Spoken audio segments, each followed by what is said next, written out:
How's it going, guys? It's Sean, and we're back again with Saints, Priests, and Watchmen. And today we're doing a study on the fruit of the Spirit.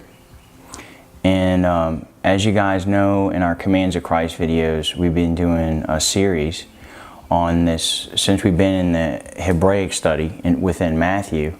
Video series of the broad and narrow way. And we've done it within a few commands from Christ. And so we've learned that there's a separation there's a division within Jesus, and it's two groups. And you can see he addresses this in Matthew 7. He talks about true and false disciples. He talks about true and false prophets or teachers. Obviously, he talks about religious leaders in a derogatory sense a lot throughout the Gospel of Matthew, especially in chapter 23. But the biggest issue was the hypocrisy. The biggest issue was the judgment and the piety. That was his problem. And so we look at Matthew chapter 7, and we see this separation of these two groups. You know, it's clear as day. One is, and we know Jesus is talking to his disciples in this chapter. We know he's talking to them. People that profess to follow him, and he's saying that many of them won't make it. And so the last video we talked a little bit about the folks that will. And what's the difference? So you have one group that follows a different gospel than this other group. One group is fake and one group is real. One group is doing something that the other group isn't doing.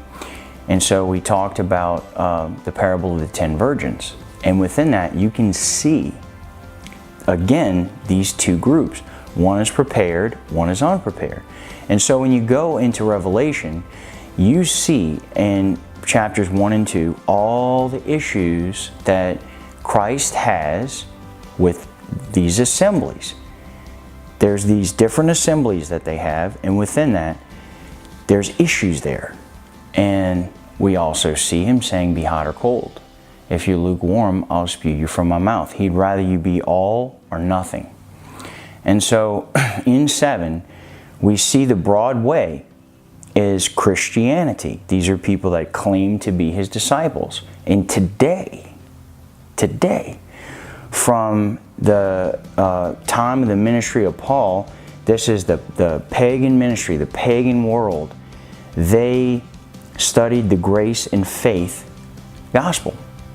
And you can see on the other side, you can see an eternal gospel, a gospel for the elect. And so these are the commands of Christ. Now, if you took those commands of Christ, what the men that walk with Jesus, the men that walk with Jesus, what they learned from him when he gave the Great Commission, he told them to go and teach the world everything that he commanded them. And if they took that message and they gave it to the pagan, non-believing world, it would be really intense and not accepted. But what's easy to accept is a soft, what the go-to deal here is grace and faith. It's easy for someone to hear all about God's grace and forgiveness and his loving kindness and his ability to look past our issues, but nobody wants to hear go and sin no more. Nobody wants to hear about hell. Nobody wants to hear about any of that. So you can see that in Galatians 5:22, you can see the word fruit used, and you see a list. And in the Gospels, there's no list. There's no list of fruit. It just says you know them by their fruit.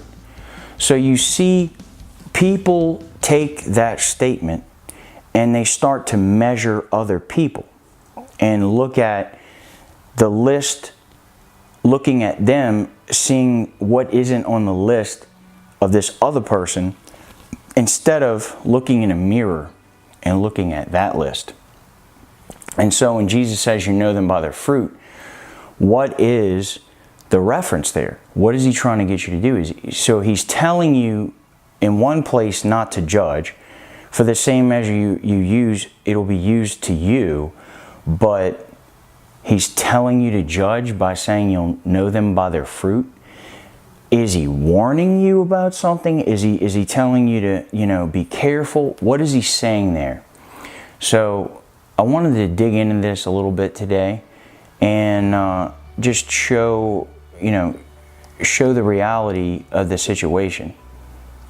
So what got us started on this, somebody had a Facebook post and it was really snooty and ugly, and the argument was over a female pastor, and women don't have the right to minister and all this and that. And one of the first things I thought about when I saw that was Mary Magdalene. When Jesus was raised from the dead, where was everybody else? Mary Magdalene was there, and she saw that the stone was rolled away, and Jesus revealed himself to her, and Jesus told her that he was risen, and she was to take that message to his apostles and prophesy to them of the risen Messiah at a time where a woman's testimony was worth as much as a dog or a child, worthless at that time. And you look at women like Esther that, saved the whole Hebrew nation, and which is thousands of years prior to Christ's era. And it's like, but women are what? They have no purpose? Really? It's interesting. But what's really interesting to me is the judgment and the hatred there. And so the thing is, this is people gauging other people's fruit. And so when you look in Galatians 5:22, you see love, joy, peace, kindness, meekness, gentleness, self-control, long-suffering. Great. And it's a great list. I think it's wonderful. I don't disagree that Christians should attain those things. But the question is, a follower of Jesus, what is their fruit? What does the Lord Jesus expect from them? So the other day, I put this together. I was just reading Matthew 5, 6, and 7. I'm going to do more, but this list by itself was plenty. So you see humility in a follower of Jesus. You see they are a peacemaker, not a war starter. They're a peacemaker. They're a giver, not a taker. So they get joy from giving. They reconcile. Whether they wrong someone or someone wrongs them, they reconcile. A true follower of Jesus will always reconcile. They forgive. They don't judge. So regardless, they don't judge. They own a mirror. This is a person that can see their own stuff, and it's plenty enough for them to see. So that's it. They just don't judge. Compassionate. They're patient. They seek God continually. So again, owning that mirror and knowing their own issues, they seek God continually. They're understanding. They show mercy. They fully trust in God. They're obedient to God's law. That's another thing today. None of these folks want to follow His laws. They're not interested in it. And that's the thing. When you're in the grace and faith doctrine, there is no law. The law was thrown away. Of course, to a pagan world, you're not going to give these guys laws. They're not interested in that. So they're obedient to God's law, and they're passionate about Christ's commands. That is something you'll see. A follower of Jesus is going to be passionate about what He taught. So it's not about the phrase commands of Christ. It's about the teachings of Christ, what He taught and what He said. They keep their word. Always keep their word. They're trustworthy. They're loyal.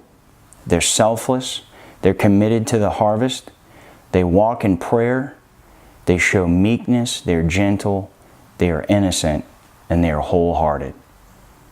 And so, guys, that's a list that it's just getting started too. But that's what you see. So the fruit of the Spirit of Jesus Christ for His followers. This is it, right here. So that list of 9 things, I'm not saying that's not fruit of the Spirit for a Christian. What I'm saying is that there's a lot more to that. And if we limit ourselves, to that list, guys, we're not going to make it. The list is way bigger, and we can do way more. All we have to do is trust in Him and allow Him to guide us. Guys, we really need to get tuned in and get dialed in to Jesus and what He teaches. And man, He's just so awesome and wonderful. And I hope that every single one of you hearing this is blessed from it, and that you have a great day. Thank you for tuning in to Saints, Priests, and Watchmen. If you guys know anybody that could benefit from hearing these videos, please send it to them. We commend you for your likes and shares. And man, if you enjoy what you heard, subscribe to our page. You can join us on YouTube or Facebook. And both of our pages are Saints, Priests, and Watchmen. You guys have a great day and be blessed. You